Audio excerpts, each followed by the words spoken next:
Good morning, everyone. We're up bright and early today, finishing up our second coating of K36. I'm going to do a little video on how that turned out, a couple things to look out for on our second application. I shot our body panels this morning and did the shell yesterday morning.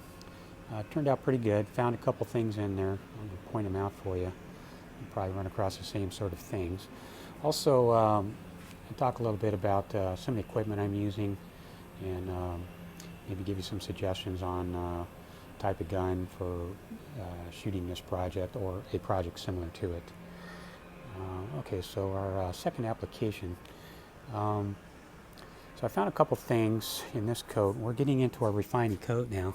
Let's see if we get the sunlight on there. Things are starting to look a little bit better. But I did find, you're going to find little things like this. There's a little tiny dimple in there. Didn't catch that until now. So what we're going to do with that, we're going to fill that with a finishing glaze, like a glazing putty, and that should take care of that. Also, I'm going to cross my first fisheye here. Get that in there for you. Yeah, fisheye, you want to watch out for these guys. Fisheye usually is an indication of contamination. A little deviation here. It's contamination on the car, and how it gets there, who knows. Could be water, could be oil, could be residue from something, could be dust, could be an insect, but whatever it is, fish eyes are trouble. You want to get these early. You want to nip it in the bud. So I'm marking this off and making a note of it, and I'm going to try and sand that out as best I can. So how that got there is something landed, theoretically, something landed on my previous layer that's been sanded. And even though we used a painting prep to clean everything up, this contamination might have come from the gun, might have come after I cleaned it with the prep, might have been something that was in there that the prep didn't get, and that's one of the reasons why I recommend wearing gloves all the time. You can get something in there that can really just wreak havoc on your finishing. Seems like a little thing right here. The problem with fish eyes is they just keep transferring to the next layer. So this will go on to the next one, and then it'll go on to my base coats, and then it'll go through my clear coats. And by the time this gets to the top, this thing will be huge. This will just ruin the paint. So you really want to go over your car with a fine tooth comb and try and get rid of those. Best way to get this one gone in this situation is when I do my sanding, I'm going to try and blend sand all that together and get down as tight as I can to where it began and sand a little bit past that. So I'm going to be into my previous layer. We don't want to like dig a hollow trying to get it out, but you want to try and do, with your block, do a blended sanding. Just get that down. And then when I shoot my next layer of K36 on here, I'm going to spot prime over that with the epoxy, and that should kill it off. If there's anything left in there that I didn't get with the sanding, that should take care of it. But you really want to take care of these guys. And this right here is one of the reasons I like to use the turbine system for spraying my primers on. Let's go take a look at that. This is a turbine system, and these work really well for primers, all your primers, your epoxy. Works good for your K36, your filler primers. But I wouldn't recommend this for like your finishing application. Nice thing about this is here's a filtering side here.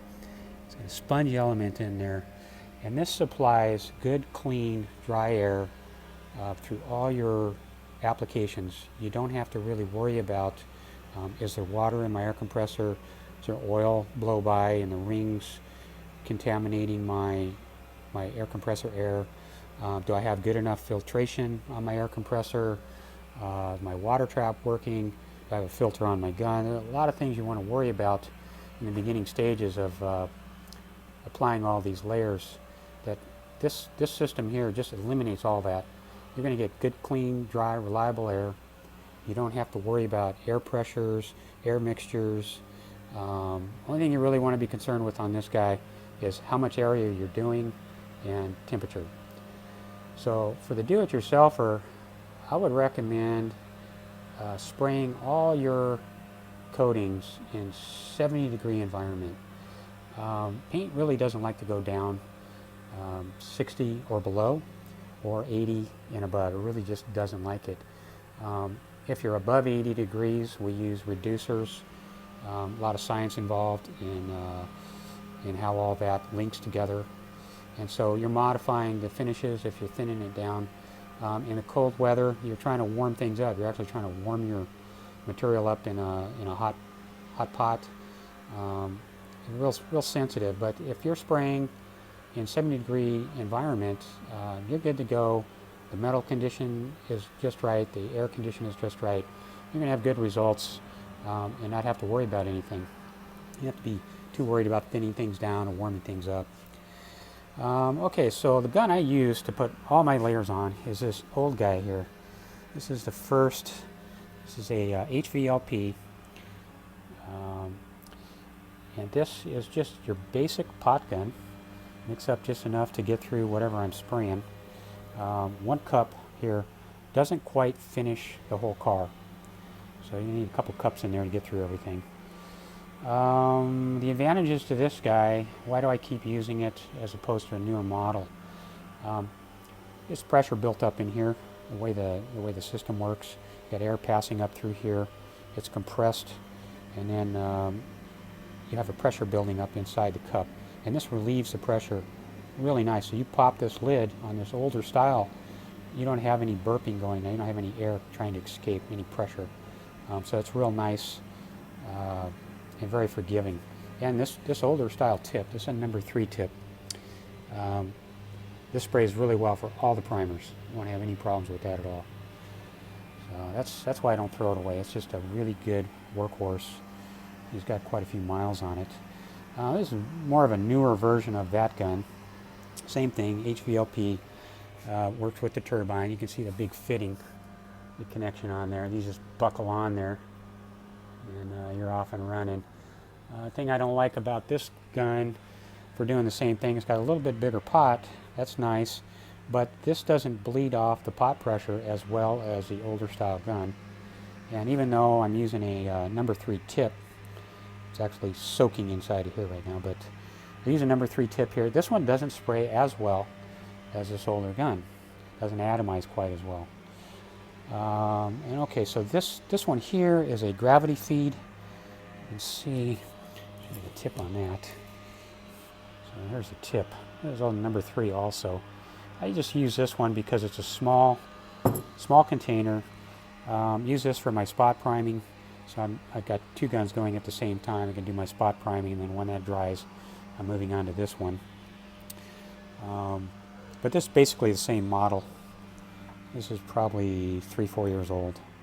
This one's probably almost 20. But this handgun, this is a gravity feed. They're using the same mechanics on this one as this guy here. Is 3 to 4 years old. But I won't use these for the finishing coats because they're just not really refined enough to atomize and take care of a really nice finish. I have to move on to something a little bit better. Alright, this is made by SATA. This is a 3-stage air filtration system. I would recommend you use at least a 2-stage filter and a water trap to get rid of any contaminations in your air compressor. Even if you're doing everything outside and you're going to rent somebody else's booth or borrow somebody else's spray booth, you don't really know anything about their air compressor. Could have some problems with the rings. You could have water in it. It's always good to just set one of these guys up with some connections and bring that with you so you know you got good, clean, filtered air when you're putting on your finished coats. And this is the coupling that's going to go in there. So one line here would be for my gun, and this one being a 3-stage, I can actually breathe from this. So I can put on a hood, or I can put on a breathable mask and breathe filtered air compressor air. Otherwise you can't breathe the air coming out of your air compressor. And the gun I'm using here, this is a new SATA RP. So RP meaning reduced pressure, digital gauge. This is going to be real nice to use for our final coats. I don't really want to mess with it with the primers. The primers are a little coarse for it, although this will do both. Just like to keep it clean only for my finishing stuff. So reduced pressure versus HVLP versus like a standard cup gun. Honestly, any of this equipment is fine. And even if you go to your local hardware store, you pick up a cup gun or you pick up a HVLP gun, all that stuff's going to be fine. It's going to do the job. The main thing you really worry about in spraying your finishes is good, clean, dry, filtered air and good, steady air pressure. If you're running an air compressor with a filtration system, you're going to need at least a 60-gallon air compressor and at least a 5 horsepower motor to keep up with the volume you're going to go through. With this thing, you don't have to worry about any volume. It's just going to keep up and keep you constant, steady pressure. So, something like this is nice to just do all your practicing with before you get to the final coats. Maybe you have somebody else do the final spray for you. A lot of options there. But, I'll show you what I'm using here. Let me just go to my compressor. Okay, so this is my compressor. This is a 60-gallon Ingersoll Rand 5 horsepower motor, 230 volts. This is a 2-stage. Single stage, 2-stage, doesn't really matter what you're using there, as long as you've got the volume and you've got the horsepower to keep up. You're going to need at least a 60-gallon tank to be using a non-air assisted device, like a handheld HVLP or a handheld RP gun.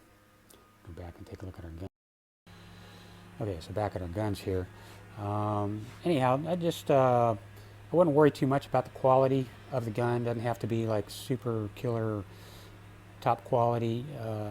More what defines your paint job in the end is air temperature, sanding, how far away from the car you're spraying.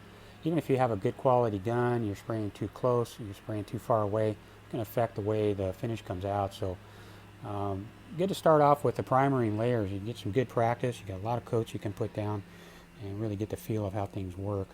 I showed you this on my last go around. We're here now with our application. So we got maybe one more coat of K36 to put on here before we get to a spray booth situation.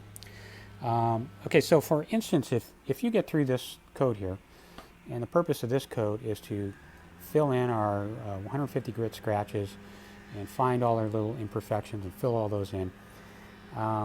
Let's just say you sand this up, give it to 320, and you're just not happy with it. It's not getting all your scratches out. You still see some things in there. That's a problem. No problem. Go ahead and shoot it again. Get another coat on there, another layer on there. You always sand it back off. Don't try and force it to go. What I'm showing you here, and everybody's different in their style and how they like to put it on. This is something that I do. This is like a bare minimum. You want to do at least this many applications of this many things. But if you're here and you just don't like the way that sanded up, go ahead and shoot it again. Get two coats on there. Get 3 coats on there. Whatever it takes to get there. Before you get to your 600 coat, you want to just be happy with everything. That's it. You're not going to really be working much out when you get to your 600 wet sanding. So now I just take care of these little small things. Little guy here, a little dimple there. Take care of our fisheye problems. Make notes of that. So I spot prime that. And I'm going to look this car over, every piece of this car, every square inch, with a magnifying glass before I move on. If I'm not happy with it, I'll shoot it again and then sand it again, whatever it takes. There's so much work in it at this point that it really doesn't matter if I have to go one more time. It just takes whatever it takes to get you there. So anyhow, there's our second application of K36. Good luck with that. Our spray equipment, I really think that for primer coats, a HVLP turbine system would be great. Doesn't have to be a Fuji brand. It could be any brand as long as it's semi-good quality. The thing you have to worry about with these guys is how big a project you're doing. You don't want to do big projects. If you're restoring a Lincoln Continental, I would not recommend this. Not going to work for you. One of the problems is it heats up the air as it's coming out of the turbine. By the time it gets to your handle here, your handle's going to start warming up, and it's also going to warm up your air temperature. So only small sprays. Car like this is fine. You break it down in components. Works really good. Or a small sports car. Something along this size would be great. But a big car, big truck, I wouldn't recommend that. I would set your air compressor up and just go with an RP or an HVLP. RP, this runs probably around 26 pounds dialed in. HVLP around 10 pounds. The difference between an HVLP and a RP, you're going to get a little bit better atomization with an RP, but you're going to have a little bit more usage of material. There's a little bit more overspray going on with that. And your HVLP runs around 10 psi approximately, and you're not quite going to atomize as well, and you're going to be more material efficient with that gun. But in my final coatings, especially if you're doing a metallics, any kind of metallic, you want really good atomization. So that's my thoughts on painting equipment. And so this is my finishing glaze here. I'm using that for any little small things I got now. And one other thing I could recommend, so you open your cans up. Saw this in a Popular Mechanics magazine once. You take a nail, a little guy there, and puncture some holes along the rim of your cans. What that does is helps you out when you're stirring it. It just dribbles back in the can rather than dribbling down the side, covering all your information and wasting material. So there you have it. Holiday weekend coming up. Now that we got a sealer coat on this car, take 3 days and completely strip it down. Thanks for watching this video. We'll see you next time.